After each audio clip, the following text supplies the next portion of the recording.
Good afternoon, everyone, and welcome to another episode of our weekly series where we talk about topical life issues. And today is the fourth and final series on our family, marriage, and relationships. So, as usual, before we start, we'd like to hand over to our pastor to lead us in a word of prayer.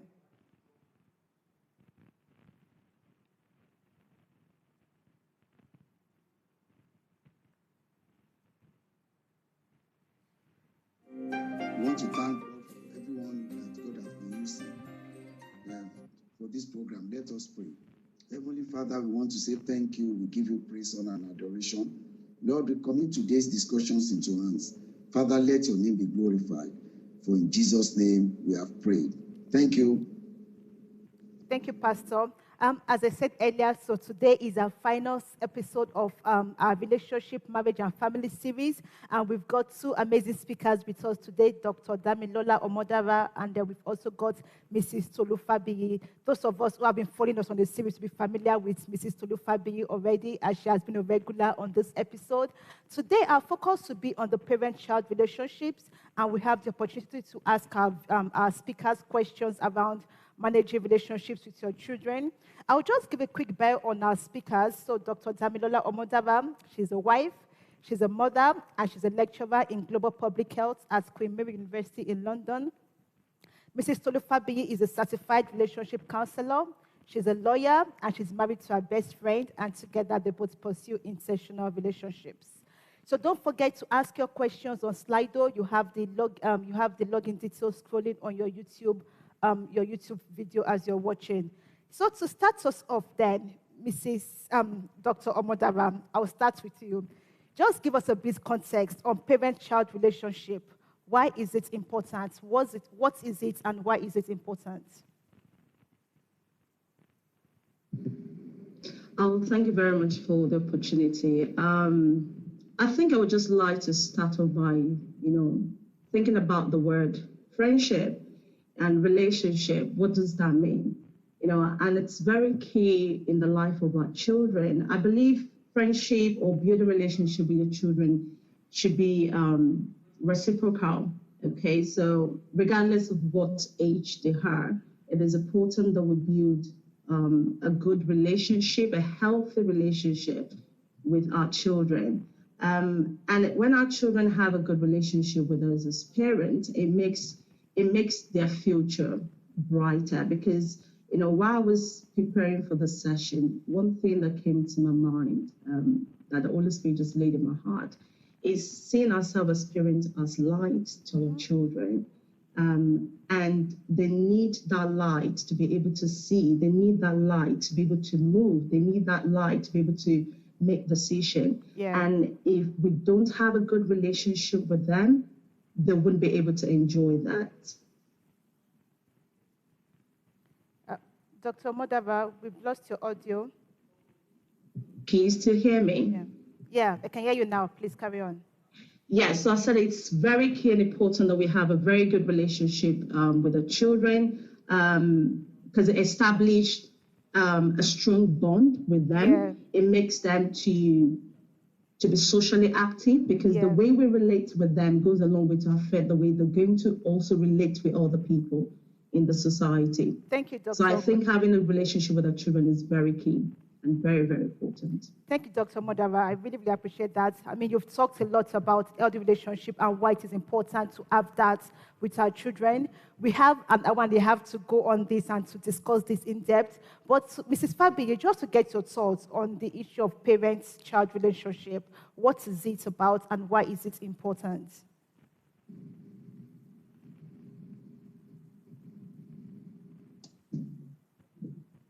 Can you hear me? Yes, I can, Mrs. Fabiyi. Please go ahead. Thank you very much. So just to add to what Dr. Dami has already said, in my opinion, I believe that God gives children. And when God gives you something, you have to take care of it. You have to nourish it. You have to cherish it. So in my view, I believe that children are somewhat like parents are somewhat like a caretaker for God's children. Mm-hmm. So if God has given you this child or these children to care for, you have to make sure that you do that assignment diligently. Yes. And your relationship with them sort of lays a foundation for their personality, their life's choices, and their general development in life. And like Dr. Dami mentioned as well, it also goes a long way to influence their own decisions and the way they also relate with either their spouse or their children or just friends. And just being able to be socially adept, being able to relate better with other people, make better and wiser decisions. So I think that relationship with parents and children lays a very good foundation, especially understanding that these children are from God and He has given us that gift which we're supposed to take care of and do, diligently. Thank you so much, Dr. Fabiyi. Yeah, I mean, that's really important that parents are caretakers of these children. And while I still have Mrs. Fabiyi, I'd just like to ask you, I'm calling you a doctor already, prophetically, I guess. Well, I've still got you here. So what role does relationship, the relationship that you've had with your parents while growing up, what role do you think it has in the relationship that you then have with your spouses? Because you've talked about how it is important for parents, to have relationships with their children and how that then affects how they grow up, how they have relationships with other people. So from your own experience, what can you say about the roles that, the relationship that you've had with your parents during your own upbringing, how that affects your marriage relationship? Interestingly, there's been a lot of research on topics like this, how the behavior of the parents to their child, how it can affect that particular child's relationship when they become an adult and when they have a family or when they have their own children in so many ways. Now, in my view, I believe that the role of that relationship with the parents can manifest itself in different ways. So sometimes it could even be subconsciously. So maybe you've experienced an abusive parent, so you've been in an abusive family where both parents are abusive to each other, is just one parent, or they just lack some kind of communication strategy, or you have one parent that is very authoritative, or you have, the other parent that is sort of neglectful, these type of things, or you have a parent, I think I've heard of a very, I think it was meant to be a joke where the fiance went and visited his fiance's family, and he sat in the midst of his fiance's mother and father speaking, and then he could observe that the mother kept on interrupting the father, she wouldn't let him get a word in and things like that. And all of a sudden, I think he recorded that particular conversation, and then on getting back home, he tells his fiance that, well, this is what I've noticed. I hope you will not become like this. And she goes, oh, no. My mother is not like this. I would never become like this. And then he plays the recording to her. And then she goes, oh, wow, I've never really seen it that way. So what I've also noticed, even in myself, now is that there are certain things that our parents do, the dynamics that involve their own relationship with us as children that you may not necessarily have taken in while you were young, but then now that you're establishing yourself as an adult, finding your own identity, building your own family, raising your own children, you begin to see some of those traits in yourself. And if you're self-aware, you can be able to tell yourself, okay, this is not right. This is not who I want to be. I want to write a different story. So I think psychologically, yes, it can definitely affect the role that you take in your own relationship with your children or your spouse going forward. But it's just for you to be able to identify that this is what I've seen before and it's not what I want to repeat itself. Thank you so much, Mrs. Fabiyi. So as parents, you're saying more or less that we can actually break the cycle. We can change from our own upbringing and then, bring up our own children in a different way from what we are used to. Coming back to you, Dr. Omodara, can you share your experience of how you manage parenthood in your marriage? And I mean, we've heard stories of people saying that when it's just you and your spouse, it's different. Then when you have a child, it's a different ball game. So can you share experience on how you manage that parenthood journey in your own marriage? Absolutely. I think it's really interesting because I'm going to add one more thing to what you just said. So it's not just about the mother and the wife role, but you also have to do with if you are into a career Yeah. So how do you manage all these things together? Also, if you're into a ministry, how do you manage all that together? So balancing marriage, motherhood, careers, and ministry is not a small task. Yeah. For women. And all of them, they're very important. So we can't say one is more than the other. It's important that you look after your home, look after your children. You also need to progress in your career. Also, if you have a ministry, for example, I'm committed in the church, I'm a worker in the church, I'm a mother, I'm a lecturer, and I'm a wife. So I have 4 roles together in one, and I have to learn to manage them all together. And to be quite honest, raising children alone is another ministry. That like Tolu said earlier on, this is something that God has given to, is a ministry that God has committed into our hands. Yes. And it comes with a lot of commitment. So my experience, it goes back for the past, let's say 6 years, or let's say 10 years of my career, from my master's to my doctoral program. And in between, I got married, and then I have a 2-year-old daughter now. And thinking about how I've been managing everything together, I would say is the grace of God. But most importantly, my marriage and my motherhood is my priority, and I take that seriously more than anything else. But God has actually been faithful. I think one thing that's really, really helped me so much is my husband. Having a husband that is understanding and realize that you have so many things that you have to do at the same time was very, very helpful for me. And another thing is me continually trusting in God for strength, because the Bible says about your own strength, you can't do it. So you need the grace of God to be able to handle everything. And also thinking about it, we can't do it by our own strength. And if you keep giving out and you're not refilling yourself back, you're going to run out. And we can only refill ourselves back with the word of God, with trusting in God, asking God for more grace to do more, and support you in what you're doing currently. So the grace of God, having a good husband as well, has really, really helped me. And also seeking for help, because oftentimes, we always think that women, we're superwomen and we can do everything all by ourselves. I'm not really shy to ask for help if I need. So I seek help regardless. If I need someone to help me with my lecture, if I need someone to help me to cook, I don't mind. I can do that. If I have too many things I have to do at the same time, I can ask for help. If I need help for someone to help me to look after my daughter while I quickly sort out cooking, or I clearly sort out my lectures, then that would help. So I also seek for help. And another thing that's also helped me over the years is also having a plan. I'm a very structured person, because if I don't go with my structure, I might get everything scattered.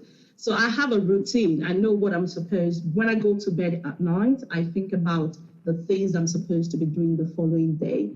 And I try to, prioritize them, what I need to do first, even though sometimes my husband would say, you can leave some till later, but, I see what I can do at a particular time based on the routine that I've set up for myself.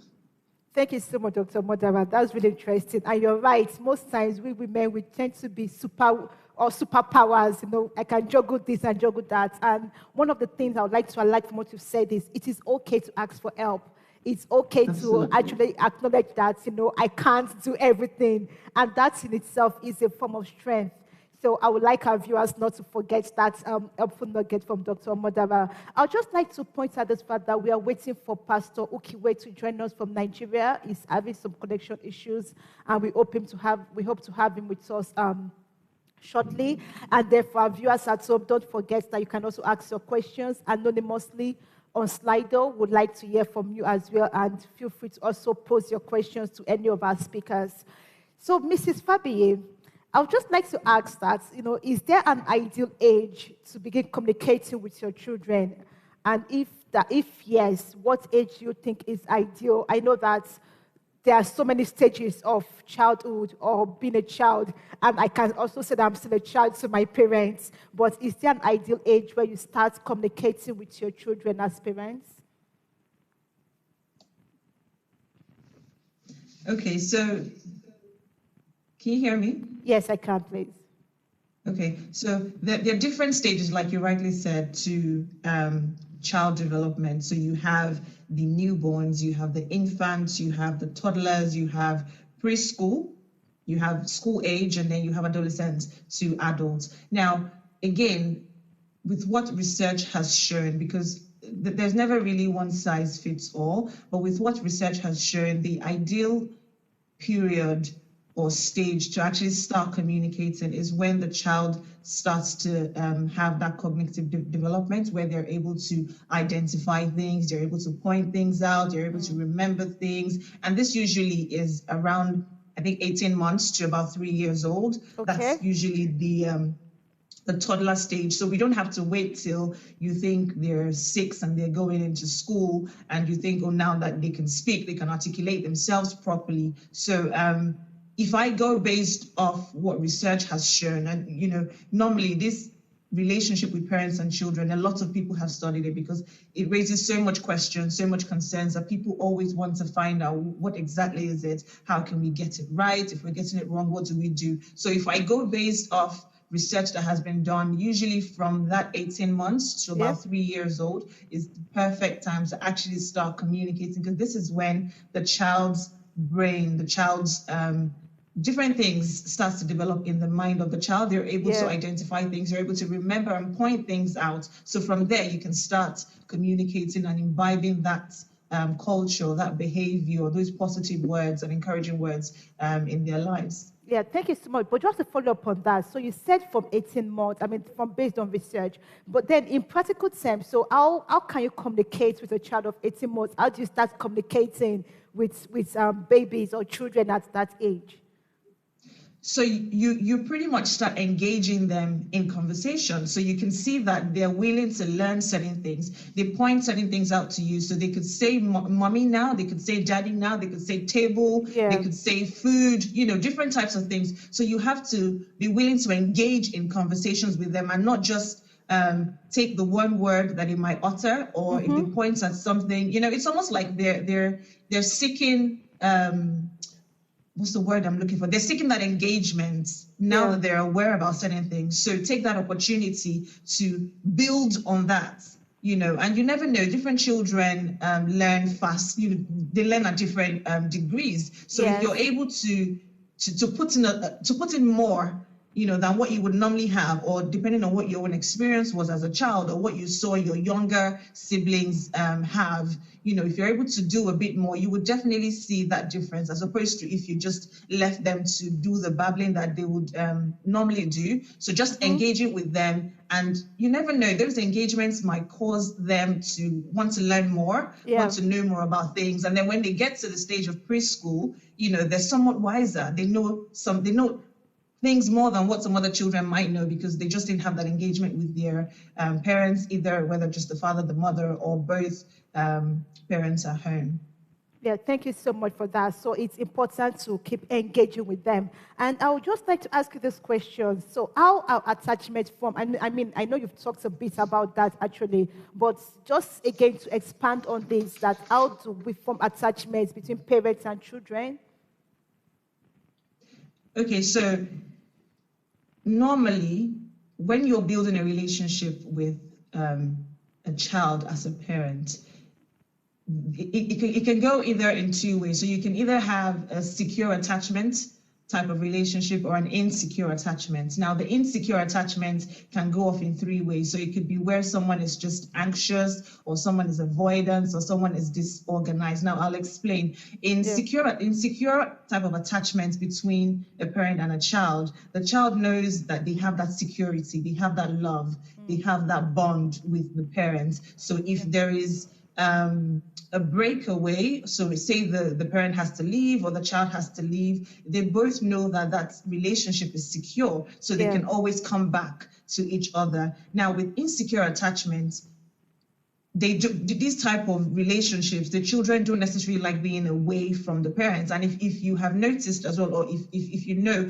when a child is very young, so say an infant, and you take that child away from the parents, most of them tend to cry because that's who they know, that's all they know. So they just don't want to be away. So they're still trying to form that bond, that secure attachment with the parents, and don't necessarily want to be away. Now, growing up, you also find that because of the kind of attachment style that children might have had with their parents, it can go into their own relationships, either with their spouse or with their own children, or just, people and community around them in general. And then you find that if there is a sort of breakaway or disengagement, some people can become very anxious. And then when that particular person that they get that love from, say their child, for instance, when you come back, it becomes more like, I don't know if you're going to leave again. I don't know what's really going on with this relationship. And even being resistant as well, which is the other part of the other stage or the other style of the insecure attachment. When that person detaches from you, when they come back, you're resisting that love and that warmth that they are bringing to you just because you didn't understand why they had to detach from you. Yes. And then there is the final part of the insecure, which is disorganized. Now, this is where all the child has known growing up is mood swings. So you have parents that are 100% stressed all the time. And as a child, you don't understand what's going on. So you grow up, especially even children that have probably had to go into, They've pretty much left home and had to go into other homes, things like that. So they've experienced different kinds of behaviors, different kinds of attitudes. And that way they grow up being disorganized, in quotes, not just in the actual functionality of things, but just disorganized in the sense of forming relationships with people because you're not sure what this person is going to do next. You're not sure what the other person. So they have they struggle to form relationships and hold on to relationships with people. And that can happen if that's what a child has experienced growing up. Exactly. That can happen. That can also reflect in how they how they build that relationship with their own children, because it's what they've known. It's the only thing they've known. And like I said earlier, if you're able to identify that this is what it is and it's not what you want to continue, then you have to rewrite the story. So these attachment styles are extremely important. And this is research that has actually been done by John Bowlby so many years ago. And it's very important that we know that children pick up on these things, even from when they are very little, and it can go a very long way in affecting how they also behave in the society. Thank you so much, Mrs. Fabiye. And we have Pastor Ukiwe now with us, who has joined us. Pastor Ukiwe, can you hear me? Yes. So just to get your thoughts, we are talking about parents and parent-children relationship in marriage, in a Christian marriage or a Christian family. Just to ask you from your own perspective, why is parent-child relationship important? Thank you so much for having me on this platform. God bless you. Parent-child relationship is important. One, because that's what God says. Psalm 127, it says, children are the heritage of God, but the fruit of the womb is a reward. In other words, children come from God, and it is a reward for the parents. So you see, children are important because God ordained it so. Now, after God created man and the woman, the first blessings he gave to them was that they should, multiply, they should be fruitful, and to multiply, which means to produce after its own kind. So it becomes, inevitable and expectant that every parent, by God's standard, should be able, to have children. So children are part of the family that God created, even to will. Before it is man's will, it is God's will. God commanded it, and it is supposed to be. So we're supposed to have children in our family and to love children. Yes. in the family. Thank you so much, Sabi. That's actually the same thing that Dr. Modara and Mrs. Fabi have actually said before you joined us. So it's good to know that we are all in agreement about the value and the importance of parent-child relationship. While I've still got you, sir, Pastor Okiwe, I'd just like to ask you a question. So is friendship with your children ideal? Would you say that it's ideal to be friends with your children as a parent? Absolutely. Absolutely. Unless that you are friendly with anyone apart from children, you don't get the best out of them. The opposite of a friend is an enemy. So if you're not a friend of your child, then you are the opposite, which is an enemy, which is an opposer. And so psychologists and even in normal homes, traditional homes, you discover that when you're a friend with your child, the chances are that the child will be free with you, will be able to tell you everything that she would not tell other people. In church, I have some teenagers that are very friendly with me. They tell me things that they don't even tell their parents. They say, don't tell my parents, but they tell me, and I find a way, of communicating this, to their parents in a way that they will be able to help. So to be friends, yes, it's absolutely expedient. Thank you so much, sir. Dr. Modara, just following up from what Pastor Kibe have just said about, it is important to be friends with your children. And he mentioned something that in his church, he's got some teenagers who open up to him and they don't open up to their parents. Why do you think that some children are not free to open up to their parents? Why are they not free to talk to their parents about certain things? Oh, thank you. If I may start by saying that, I said earlier on that friendship it should be reciprocal. Yeah. But the level of friendship should also be defined. Now, this is my opinion. The level of friendship should be defined at each level. So the way I will be a friend to a 2-year-old would not be the same way I will be a friend to an 18-year-old or a 30-years-old who is already, an adult. Because the understanding of ideas and beliefs and understanding of life to them is not going to be the same thing. So the level of my friendship to my baby, for example, would be more like a non-verbal. So it would come with more of action that she can then imitate and become part of. To a 30 years old or 18 years old my requirement to be a bit more vocal, having taken them out, spending more time with them. Yeah. So the level of friendship, it depends on the age. I would like to start off with that. Now, going back to your question of, sorry, can you repeat the question again? Yeah, so the question is that why are some children not free to open up to their parents? Exactly. So if I go back to the point I made earlier on, some of the reasons why children tend not to be open to us as parents is because of sometimes it could be as a result of our expectation.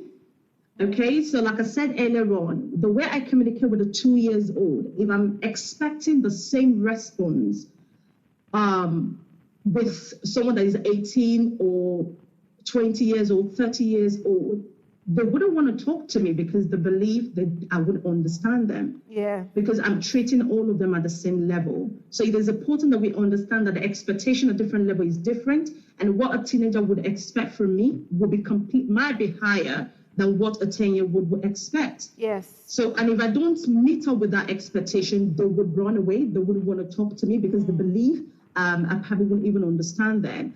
And I think another thing that we do as parents, and I'm still working, like I said, I have a 2-year-old daughter, which I'm still working on myself, is that sometimes we tend to talk too much and we don't listen.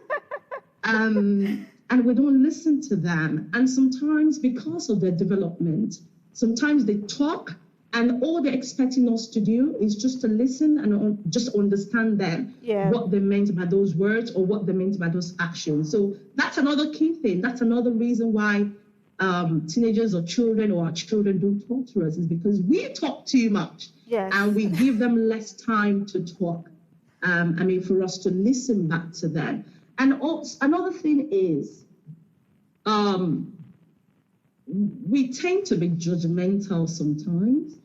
I wouldn't really say that has to do a lot with the society that we live in and our culture or our belief. But I think always being judgmental again as well might also make our children not to want to talk to us. They might end up talking to friends, they might end up talking to someone, like what Tolu identified earlier on. In terms of attachment, we have secured and insecure. If they don't feel secured with you, if they don't feel protected, if they don't feel safe, they wouldn't open up to you. They would rather go to someone that they have that attachment with. Yeah. They'd rather talk to someone that they feel more confident that this person will understand. And like what Pastor Okawe said earlier on, that there are teenagers that will come to him and talk to me about things that naturally they haven't even spoken to their parents about it. But they feel that attachment with Pastor, and they felt Pastor will understand what I'm trying to say. I'd rather just talk to him. And it's because of that bond. Thank you so much, Dr. Modava. And that's really important, it's the expectations. And I really like the way you kind of differentiated between the levels of friendship and how we should target it to, make it age appropriate more or less. I think that's really, really important. Thank you so much for sharing that. Mrs. Fabiye, sorry, just to come back to you again with more questions about friendship. I think we'll focus a bit more on friendship with children now. So in practical terms, how do you cultivate friendship with your children without infringing on their personal space? We know that in this generation, people are so protective. Even children of 5 years old already have a personal space, and they want us as parents to respect that space. And you wonder that, what do you need your space for? But if we are talking about cultivating friendship with children, how do we do that without stepping, going out of that boundaries on infringing on their own personal space?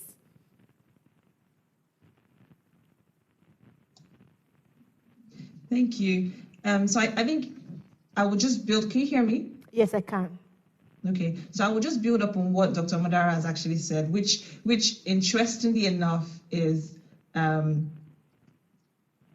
actually my take on it as well. Now, with friendship, there definitely needs to be a balance, and I think this works well when you understand the type of parenting style that you have as a parent to your child. Now, there are different styles. So if you have the very authoritative or the authoritarian type, like the sergeant, the drill sergeant, if you have that kind of style in your home, then definitely the child will not even be interested in wanting to be a friend. Neither would that parent be interested in wanting to be a friend. Yeah. And you also have the very permissive type of style where anything goes and they don't really expect much from you. Those type of parents and that kind of style, you're more inclined to want to be friends with your children, and you don't necessarily, even respect space or anything like that. But now, if you have an authoritative style, which gives you a balance between the permissive and the authoritarian one,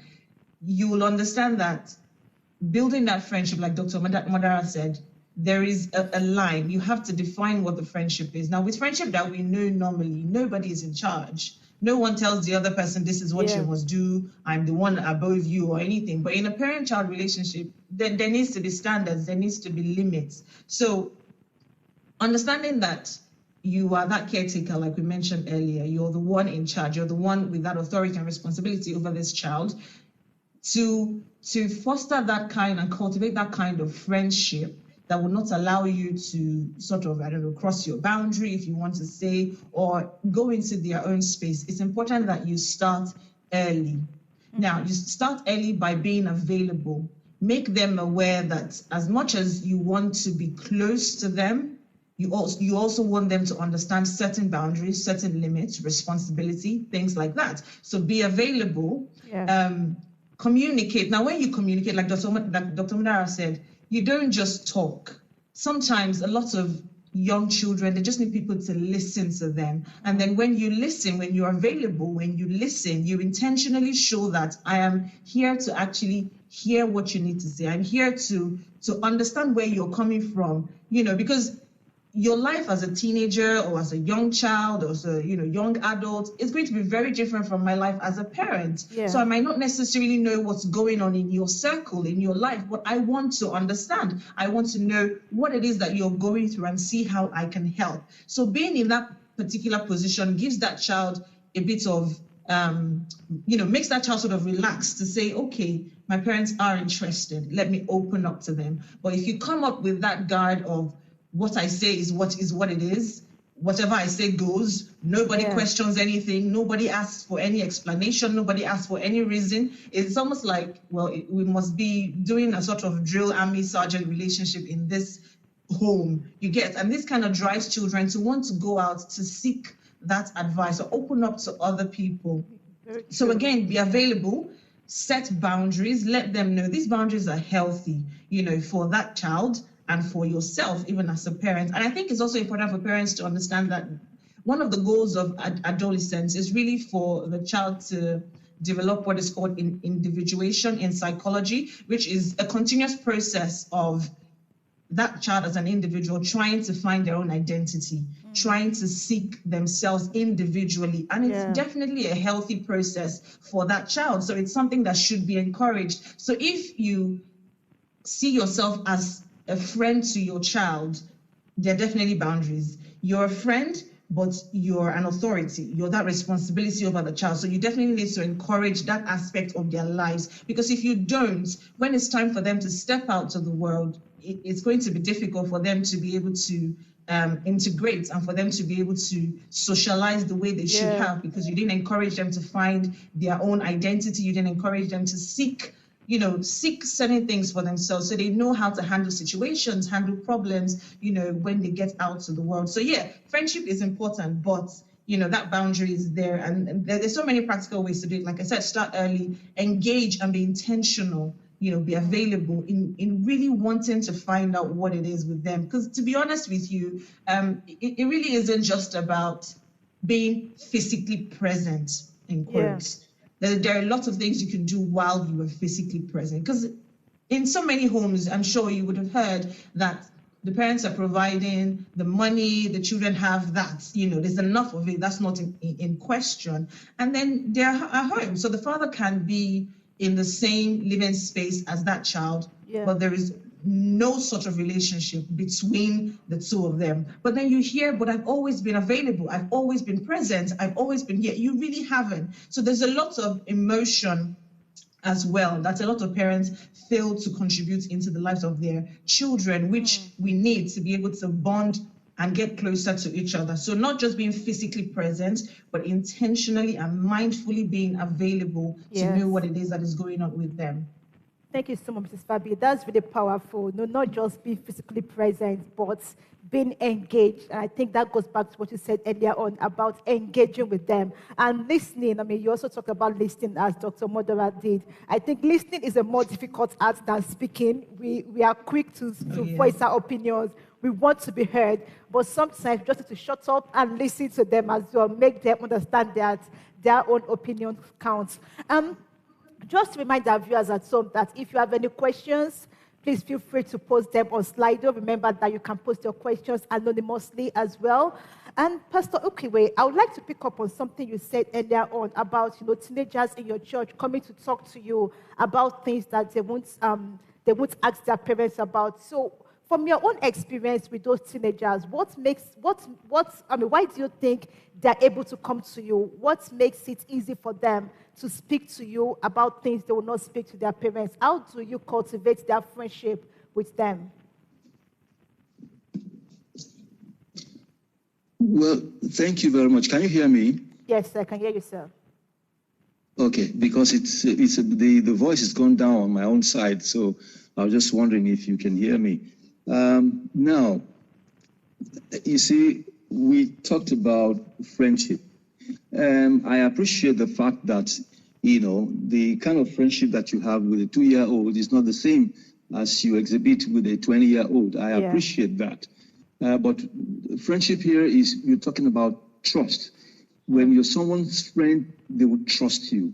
And when there is trust, they can put anything, in your laps. You understand what I'm saying? For parents, there are certain things that are expectations of parents that can endear them, to their children and to earn their trust. I'll just read out, these things, without the scriptures. Each of them have scriptures, but I don't want to bore us. It's not a church, but I don't want to bore us with scriptures. But all of it has scriptural background. The first thing that make people come to you, is love. Love. Okay? The second thing is, that you are expected as a parent to give to your children that will make them, believe in you also, is that you must, have periods where you command them on what to do. It depends, on what age now. The Bible says that God says, I trust Abraham because he commanded his children, to do the things of the Lord. So you must come to a point where your children know, when you're exercising a command as a means of love, you're doing it because of love. The third thing is instruct. You must instruct your children. Proverbs 1:8, instruct your children. It will bring trust when they know that, you're telling them these things for their own good. Number 4, you must guide and warn them. Guide and warn the children.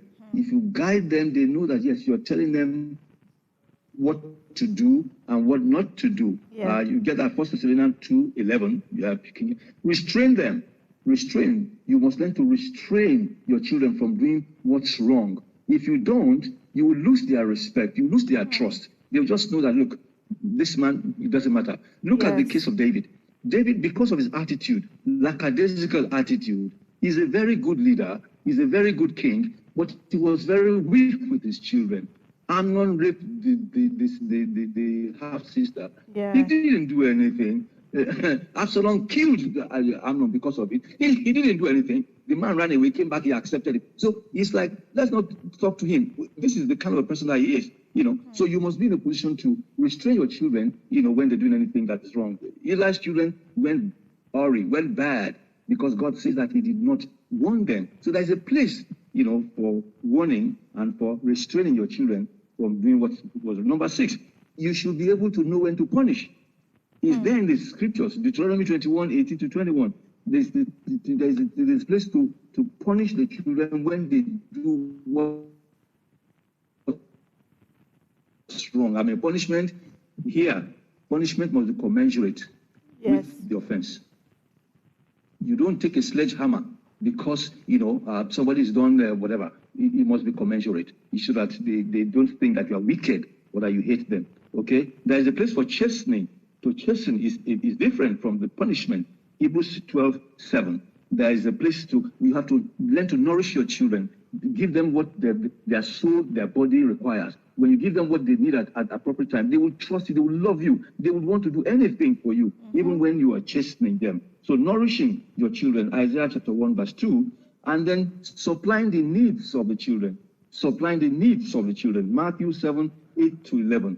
What they need depending on what age that they are. But you are giving them what they need according to their age. If they're children, you give them children things, buy them toys. You're surprised. 2-year-old, when they see their parents, they run towards them because they know that they will bring them stuff. The wicked ones, they'll run away from. So you must supply their needs. And number 10, which is the last one here, is do not provoke them. If you learn to provoke your children all the time, they will run away from you. They will not tell you anything. Even if they are dying, they will not say it to you. Ephesians chapter 6:4. Do not provoke your children. I think these are things that are responsibilities of parents that will endear their children to them rather than take them away to somebody else to seek confidence. To seek comfort with either pastor or peers or whatever that may even mislead them, Thank you so much, Pastor Ukiwe. Thank you for sharing those practical tips. And the issue of trust, it's a very big one. If we're to discuss it today, I'm sure that we won't get over that because that's another big issue for us to discuss. We've got 2 questions from our viewers at home. And one of the questions, so the first one I would direct to you, Dr. Modara, is that how would kids who have lost confidence in discussing with their parents due to past experiences regain such moving on? So I think this is in context of teenagers. So how would teenagers who have lost confidence in discussing with their parents due to past experiences regain such moving on? I think it depends on the context. In the case where the parents are alive, the two parties have a role to play. So both the teenager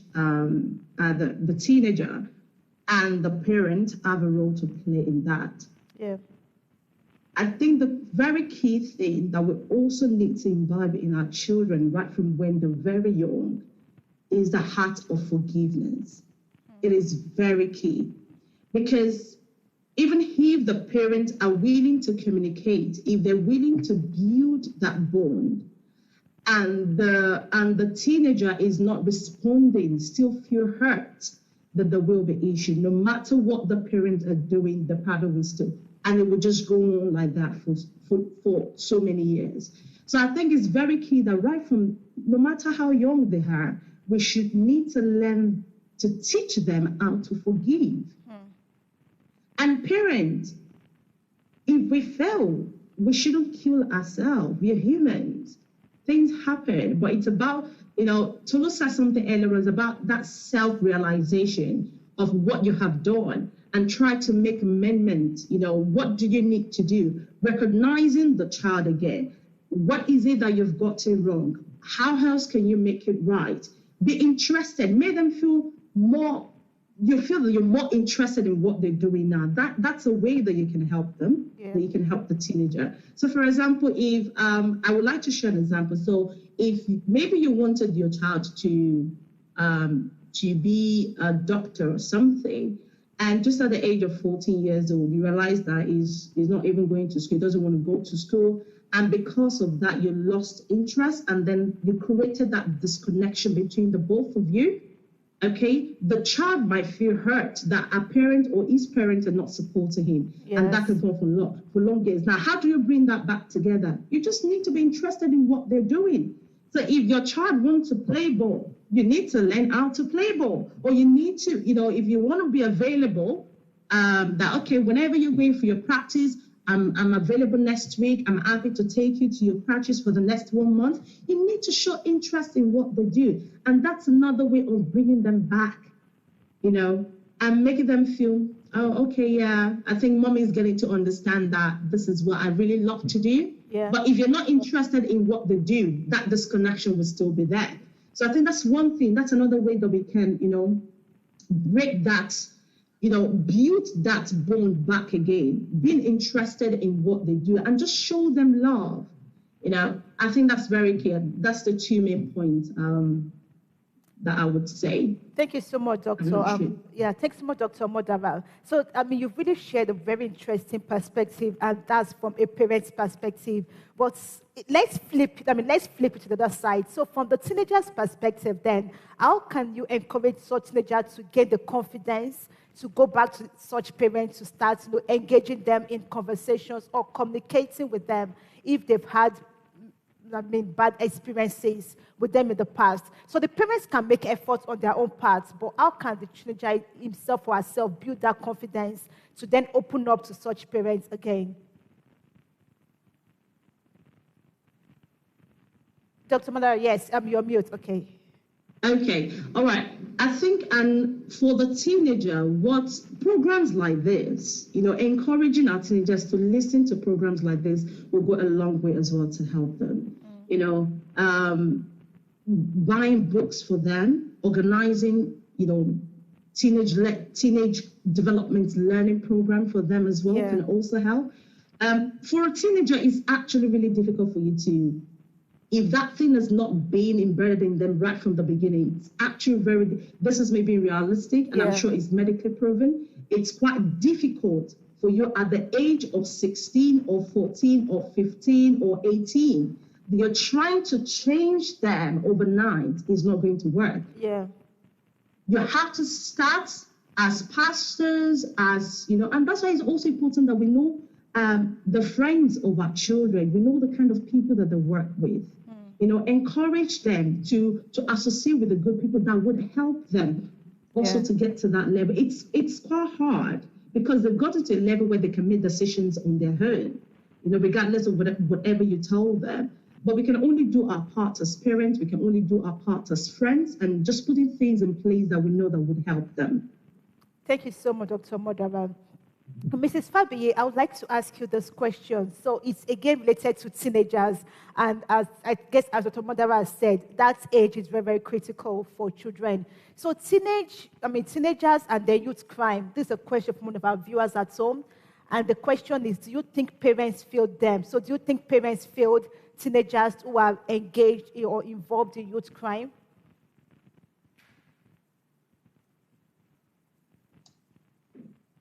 Mrs. Fabiye. Okay, can you hear me now? Yes, I can hear you now.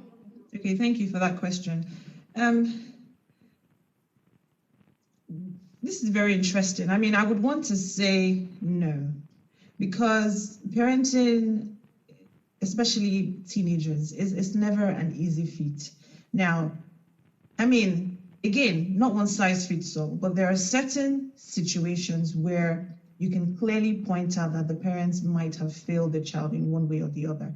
It definitely takes two. It's never just one person, right? But at the end of the day, you as an individual, so whether the teenager or whether the parent, we all have our parts to play. So because your parents, because the parents are probably not available, or the parents were not as present as should have been, doesn't necessarily give you the liberty to go off to the divine lifestyle. But then there's certain factors, so many things that can influence such behavior. But I think it's important for us to mention that nobody's perfect. We're all working in progress. So there's so many things that are new to us. And once that happens, we have to walk our way through it. So becoming a parent, I mean, it's the first time for you. There's so many things you have to learn on the spot. You might make mistakes, and then you have to rewrite your wrongs and things like that. There's so many parents, that have children that have fallen into crime. There's so many parents that have children that are doing time currently. So many parents that actually feel like they've let themselves down. They've failed their children. But I've also met a particular parent who said to me that she knows that she did everything possible to make sure that her son didn't go the way that he did. But unfortunately, once you become a teenager, there's so many things that just get involved. And especially for single parents, talk less, not even like a double parent, a single parent household, it can be so difficult to want to keep up to date and keep abreast with so many things that happens in that child's life. Now, one thing I would say is as a Christian, it's important that you just continue to pray for that child, because you can't know everything, but God can help you. The Holy Spirit can help you. Now, the particular scripture I like to always make reference to is Proverbs 22, verse 6. It says, train up a child in the way that he should go, so that when he is old, he will not depart from it. Now, what you find is that a lot of parents want their children to sort of take a particular path in life, as opposed to the one that maybe the child is interested in taking. So what I would advise is go to the place of prayer as a parent and ask God, this child that you have given to me, as we clearly identified in the beginning, that this child is a gift from God. This child is God's gift to me to take care of. Now, what do I do, Lord? What path should this child take? If I know as a parent the path that God wants this child to take, then I will do everything within my power to make sure that this child is walking in the path that God wants him to go into. But if you don't even know what God would want this child to do, if you don't even know the role that you're meant to play in the life of that child, you would, sometimes subconsciously want to make that child do something that should not even be in their path. And the child might be telling you, this is what I want to do. So you as a parent, go to the place of prayer and ask God, will this glorify your name? Is this what you want my child to do? How can I be of help? How can I, carry myself along with this child? But by the time parents start telling their children, you will not do this, not in my house, not under my roof, not with my money. By the time you start saying those type of things, teenagers, it is very difficult. They tend to want to, just flip and decide that, if you won't cater to my needs, if you won't pay attention to what I'm interested in, I would go ahead and find the way myself. And unfortunately, in trying to find that way themselves, they get into peer pressure. They get into, even advice that they didn't solicit for, you get it outside, unfortunately, you know, and this is how they fall into wrong hands. And parents begin to question themselves and say, have I failed? Have I not failed? I mean, unfortunately, it is the reality that we face, especially now with crime, you know, rates very high amongst young people. There's so many things that can be done, but I would definitely emphasize that if you are a Christian parent, standing in that place of prayer for your child cannot be overemphasized, because there's so many things that you may not be able to see. Your hand may not be able to touch, but you see that place of prayer can take your child out of the midst of trouble. And when you realize it, eventually you'll be so thankful that God led you in that way. But if you're not even interested in the first place of seeking God's face concerning that child's life, things may just go wrong. Again, it's not one size fits all. It's, you know, a lot easier said than done. But I believe that the Holy Spirit can be that guide to help us not to feel like we have failed. You know, I mean, when you look back at your own family as well, do you, depending on how, you know, you've turned out, do you think you should have turned out better than what you are currently now? Do you think your parents have failed? You know, I personally don't think that. I may not have gone down the crime route, but I don't think my parents have failed. I think they've done the best that they could have. Perhaps they could have done more, but this is what they had the capacity to do. And I'm so grateful for it. So that way, when we become parents as well, we have to be conscious of that. What do I need to do? But also be aware that once a child gets to, you know, that adolescent stage, they tend to, psychologically, they start becoming their own person. And so many things that we are exposed to now, the internet, so many things can influence, you know, a young person's behavior. So we just have to, you know, pay attention and also be prayerful. Thank you so much, Ms. Fabi. I mean, you've said a lot, and I would just like to emphasize the place of prayer. We can't talk about prayer enough and how important it is for our children. Pastor Okiwe, I would just ask you a slightly related question to that about teenagers. You know, we've talked, I think, the question from our viewer related to youth crime. But from your own opinion, what are the other common teenage problems that parents face with their teenagers, and how can they manage this? Thank you. Generally, we are assuming that the action of the child is as a result of what he picked outside. We are assuming that he's behaving badly because of some, you know, endogenous issues. But it is possible that what he's doing is a reaction. It's possible that he's rebelling against something. Yeah. Science says action and reaction are equal and opposite. And unless that the science says that everybody wants to, you know, maintain his status quo, unless there is a force that stops it. So if the action is a reaction to what the dad has done, to solve his problem, the dad has to stop what he's doing. If he doesn't stop it, you're not likely to get the guy to stop. He won't stop. You see, so that's another way to look at it. I understand the fact that peer pressure here, you know, a teenager trying to discover in himself and think, I understand that. The hormonal issues, I understand that. But if his behavior is because of a reaction, he's reacting. What could he be reacting to? The parents, we're talking about parents here now. A parent is supposed to be a parent. Parents are supposed to meet the physical needs and being available for their children. If the man is not meeting the needs, he's not paying his school fees, he's not giving him food money, the guy is reacting. You are praying. What are you praying? The Bible says we cannot remain in sin and expect, you know, grace to abound. He said, God forbid. So if a father is not providing for this child and is not available for him, he's more busy out there, then you must expect a reaction. We have said that the parent should also be a friend. Who is a friend? A friend that accepts the child for who he is from God, first and foremost. You know, and if a parent that respects the child, respect is reciprocal. It's not just the child respecting the parent. The parent also has a place to respect the children.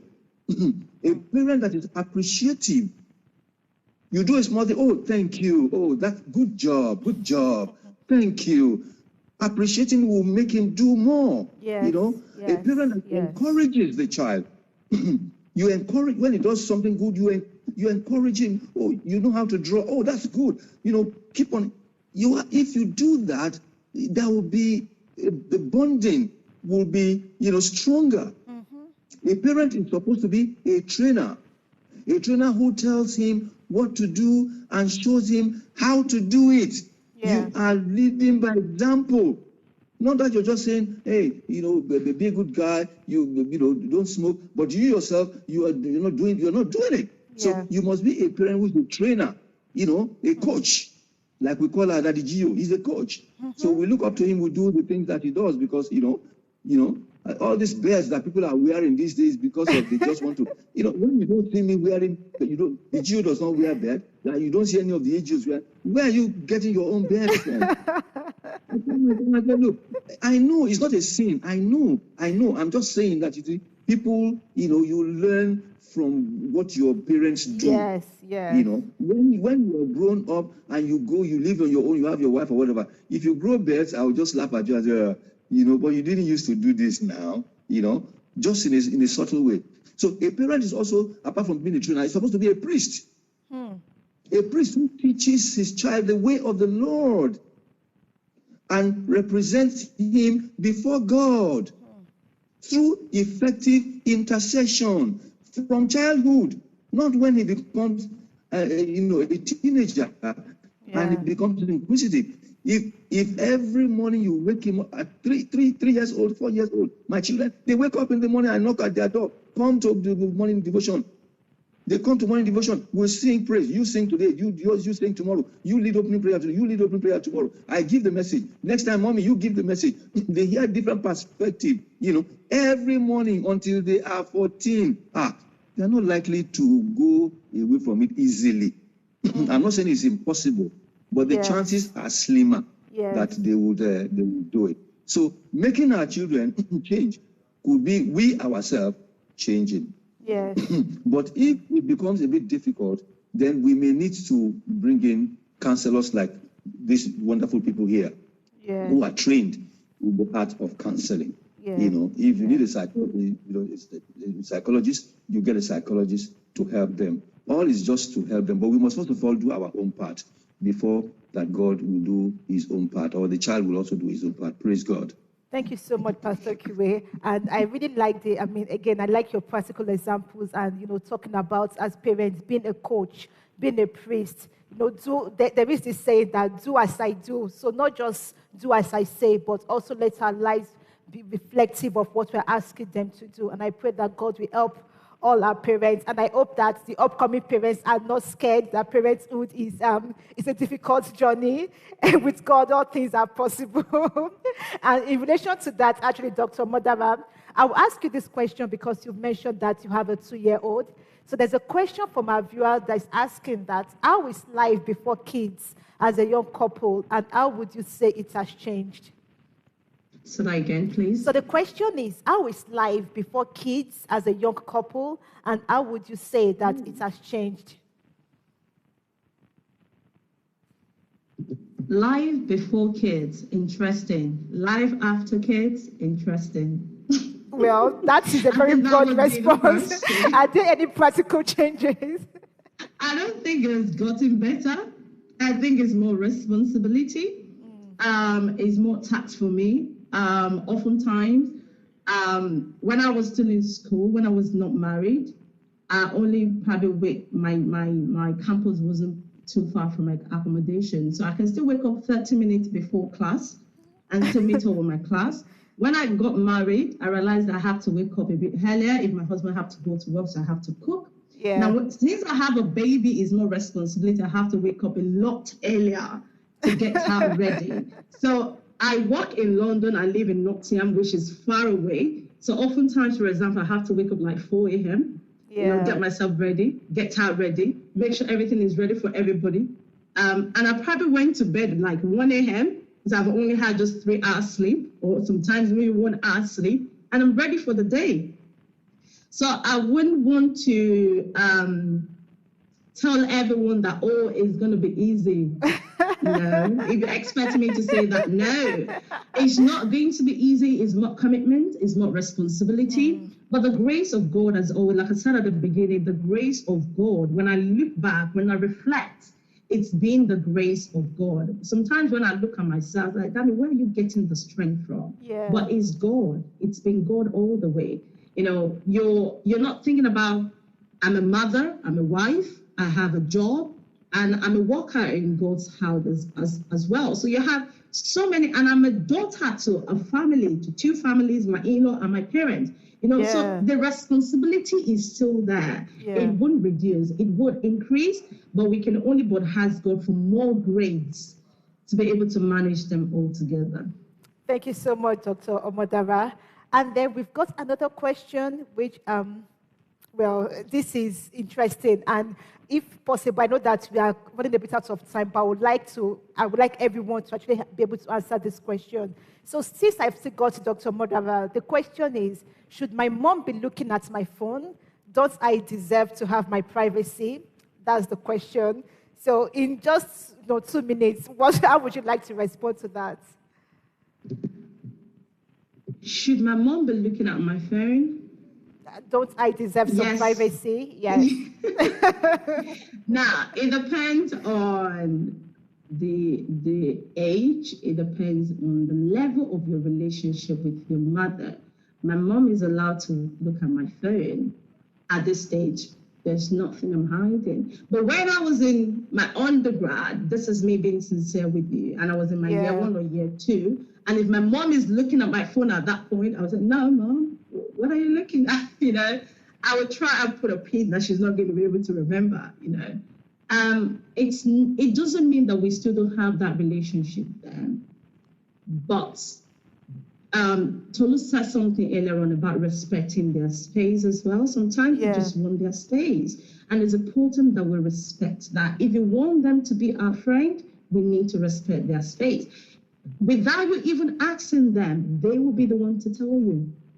Oh, Mom, have you seen this? Oh, Mom, I need to tell you this. But it's because that relationship to talk, that relationship to communicate, that connection is there. So you don't even have to ask for their phone before they show you. If you have that good relationship and a healthy relationship with them. Thank you so much, Dr. Omodara. And Pastor Kiwe, I don't want to preempt your response, but earlier you talked about the issue of trust. And I think that goes back again to trust. You know, if you trust someone, you are not snooping around trying to find out what they are hiding or not telling you. But I would like you to respond, Pastor Kiwe, to that question, that should my mom be looking at my phone?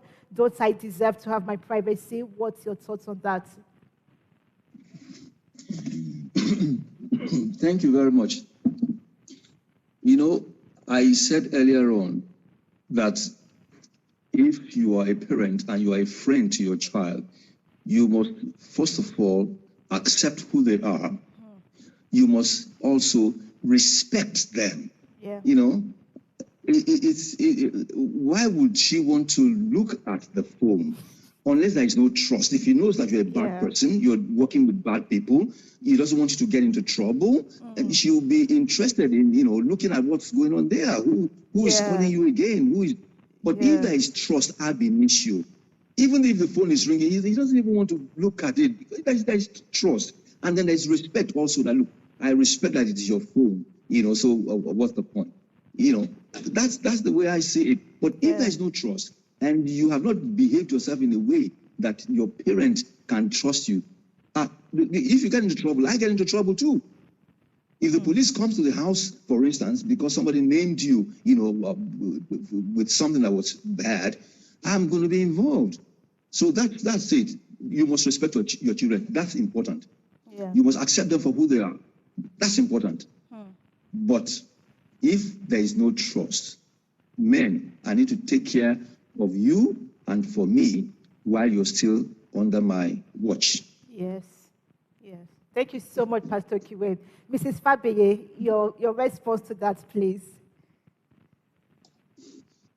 Thank you. I particularly like the fact that we're not, from what I gather now, we're not saying never check your child's phone. I like that we're not saying that, because the truth is, I share the same view. Trust is so important that once you trust the child, like Pastor Okewe has already said, things will just come freely. But peradventure, that trust is not there, or somehow it's broken, and you have that leading to check just to fulfill all righteousness, to do your own due diligence. Because if that child gets in trouble, the parent gets in trouble. And you don't want a situation whereby something then happens, and then you look back and tell yourself as a parent, I should have checked.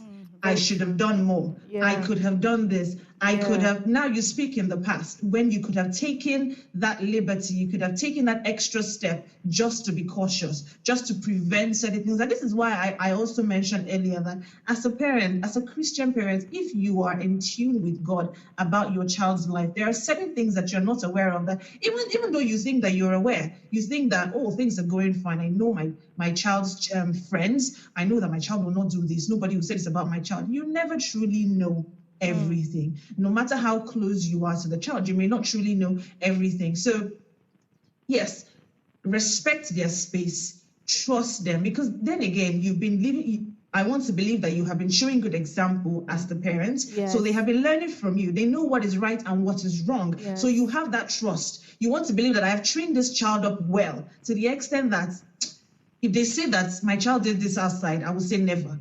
You understand? That cannot happen. It cannot be my child, because I know what I have done. I have done my duty. But when you're in a position where you're not even sure if you're getting it right or wrong, you are neither in nor out. So of course you will be unsure about so many things. If they say your child stole something in the shop, you would definitely believe it and come back home and be like, open your bag, I need to see that. They say you stole something, But once you have that trust and that love and that closeness in place, I think it already helps you to believe that your child is who you believe your child is. But again, if there are certain things that are propelling you to think otherwise, it's only wisdom that you take the necessary precaution. It's only wisdom that you do what is needed, because when you look back tomorrow to say I should have, it will be too late. And who knows, if you take that lead in to check, just to be able to give that small correction, or to guide that child in the right direction, to say, no, this advice you're getting from this person, it's not like this, or this thing you're doing, let me just counsel you. But then, if you don't have that already existing relationship with the child can take it in a different way, like, why are you even bothered? You understand? So if I'm checking, it's because there is a reason. And being able to communicate that reason with you, for us to be able to understand each other, is also very vital. Because one, okay, I don't check as a parent, but now I feel that leading, I've checked. How do we communicate what has happened? So that tomorrow, I may not even have to check again. You will be the one coming to me to say, this is the situation, what do I do? But then if it becomes a thing of you check and then you scold, you criticize, you're strict, and every, that child will do a lot more that you can even think or imagine. So it's important that even when you're communicating why you're doing what you're doing, that child understands what you're doing and why you're doing it, so that tomorrow, they may not repeat that same thing again. Like Pastor Okewe even mentioned, it's not that this is the norm. Like, things do happen. There are exceptions, out of what we might consider the norm. You might take the very loving and warm approach, and tomorrow the child might even do something greater than what you ever even imagined. But in the first instance, yes, creating that environment for trust, that environment for closeness, so that even if you just feel like, oh, you just picked up the phone and you saw something, you have that freedom to be able to discuss that thing with that child. Not that you see it and then you can't sleep at night. You're now worried. You say, hey, what has my child gotten into? Oh my God, what do I do? How do I do this? Things like that, which is not even healthy for the relationship between the child and the parents. Thank you so much, Mrs. Fabiyi. Another question from our viewers, and I will direct this question to you, Pastor Okewe, because I believe it's a man speaking here. So the question is, my father's behavior outside the house is different compared to when he's at home. I am confused. Is this how being adult is?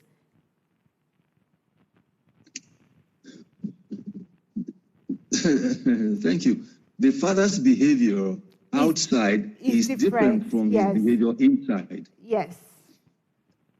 You can see that is a basis for, of conflict. It's a basis for conflict.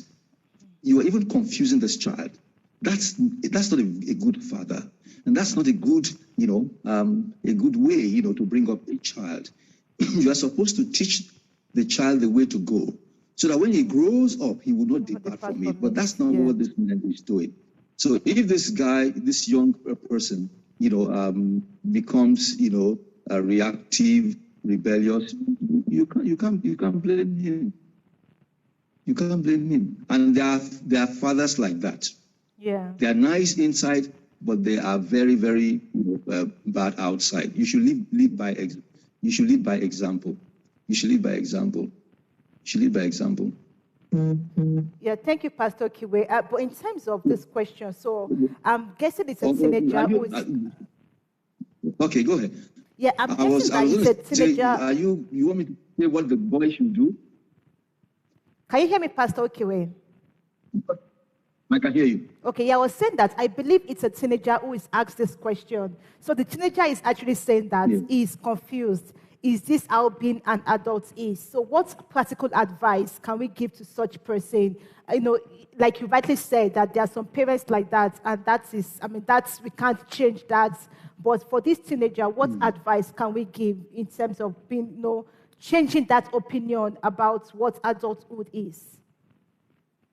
Okay, I think first and foremost, he should discuss with the mom, if the mother is in the house, if they're still together, the mom will be able to advise him, tell him that, look, sometimes things happen like that, but it doesn't matter. It doesn't mean that every adult is like that, and that you don't have to be like that because you're a child of God.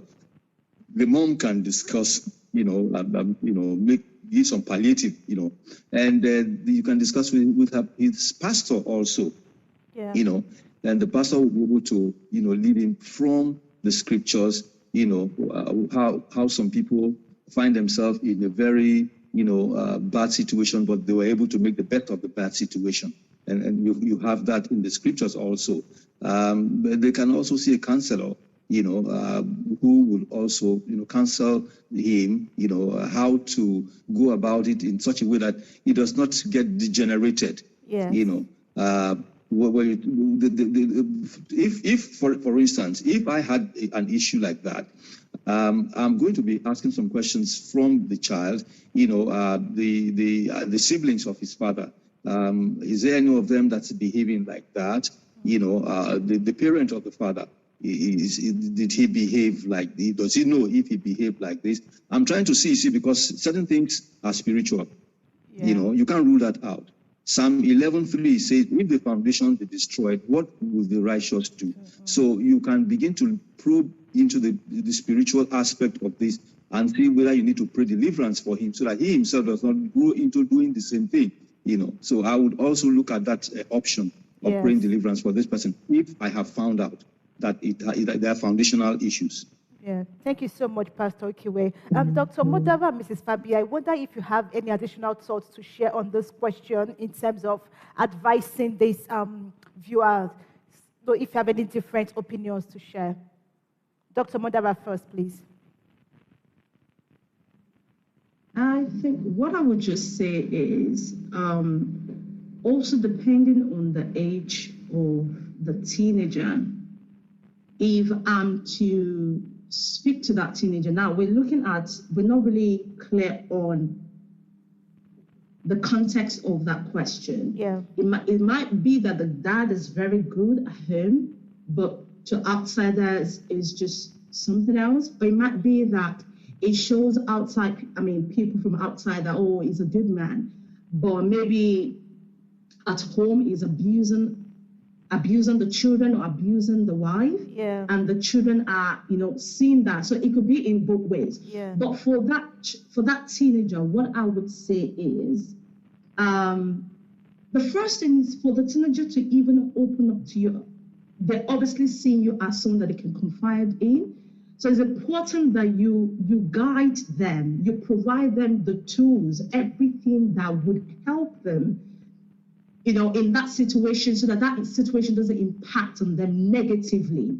I understand what Pastor Kawi said earlier about spiritual and the spiritual part of it, praying for them, but also it's about making them know that they can talk about it. They can still, you're not being disrespectful, but you can talk to your dad about it. You can talk to your father. You can communicate to your parent about it. I'm confused. You can talk to them because they might not even understand that that's what they're doing. So the child, I personally, I would encourage. Mrs. Fabiyi, do you have any other things to add to the question? Can you hear me? Yes, I can. Okay, I share the same, excuse me, I share the same thoughts as well.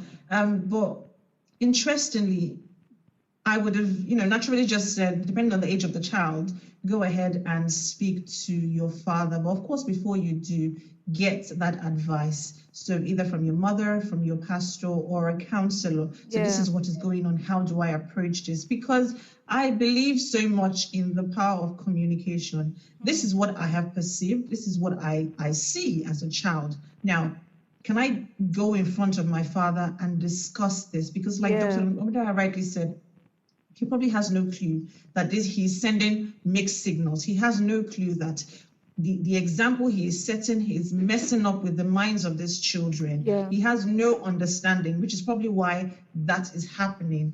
But on the other hand, you find that it is not exactly easy or convenient for a teenager to have this kind of conversation with a parent. So what they do is bottle it up. When they are much older, when the damage has already been done, then some of them, in fact, I dare to say very few, can come back to say, if their parents are even still alive by then, come back to say, this is what happened 20-something years ago.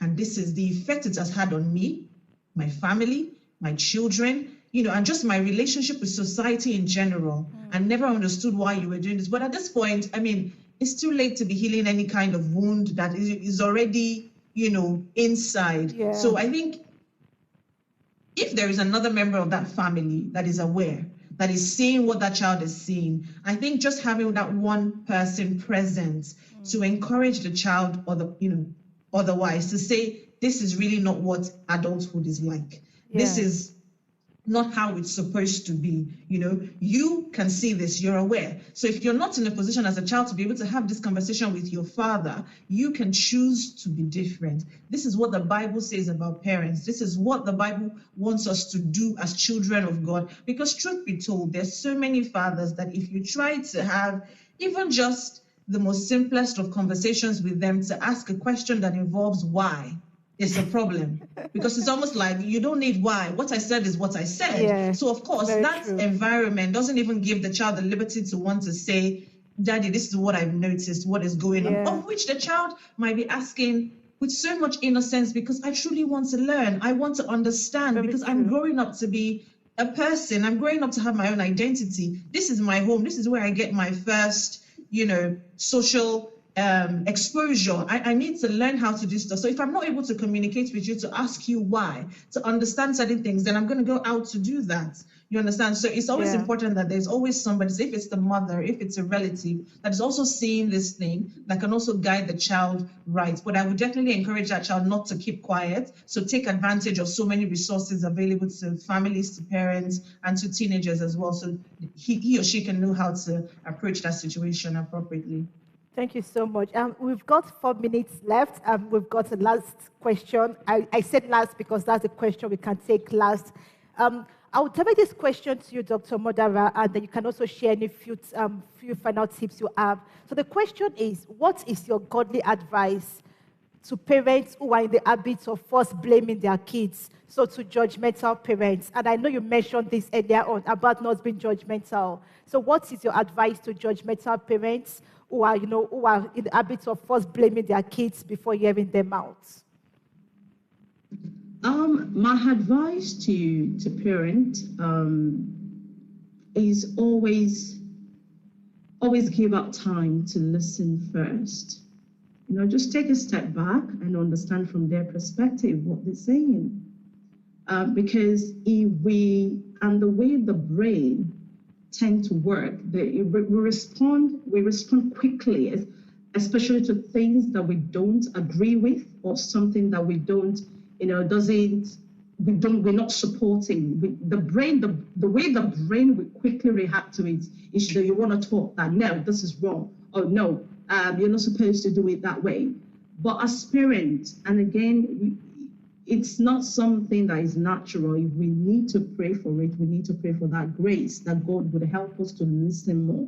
Sometimes it's just good when you just take that step back and just listen, just listen to them and understand, because what you think is wrong is right from a different perspective. Sometimes I say to my students that I might be a teacher to you, but I'm also a learner. So when I'm telling you something, you don't have to agree. It's based on research. It's based on what other people have researched on. So they are facts, but it doesn't make them to be reality. So when I tell you something and you don't agree, you can let me know. Then with that, I'm learning as well that there's so many sides. There's so many things to be considered to make something to be real. So rather than me being judgmental on your action, or maybe I was expecting you to do something and you're not doing it. Maybe I've always wanted to be a doctor, for example, but I wasn't an opportunity. I didn't have the opportunity to be a medical doctor. But then I'm trying to force you to be a doctor that you don't want to. I should be able to understand. Just step back and listen that well. She doesn't have to be a doctor. Yeah. Let me understand what she would love or what you would love to do, and what are the things I can do to support him or her. So it's good when we listen. It helps a lot. It keeps us away from being judgmental. Thank you so much. Taking a step back. Yeah, thank you so much, Dr. Modara. Pastor Ukiwe, any final words you'd like to share with us, and if you just have any godly advice to judgmental parents in relation to this in 1 minute, please. Well, I think it's counterproductive, actually, to be judgmental. You must hear someone out before you judge the person. The Bible says, judge not, that you may not be judged without prejudice to whether it's your child or not. I think people should hear people out before they are able to make conclusions, including parents. And I think this child can discuss with his father, or he could discuss with his pastor or with his counselor, so that he doesn't get, bitter. You understand what I'm saying? Yeah. So he doesn't get bitter. The Bible says, looking unto Jesus, the author and the finisher of our faith, not unto mother, not unto father, looking unto Jesus, the author and the finisher of our faith. God bless you. I appreciate it. God bless you. Thank you so much, sir. Thank you so much, all our speakers. And of course, thank you so much, all our viewers. Thank you for sending your questions in. It has been an engaging section. Thank you so much for Vox-Net for powering this episode. And we look forward to seeing you again in 2 weeks' time. God bless you. Bye.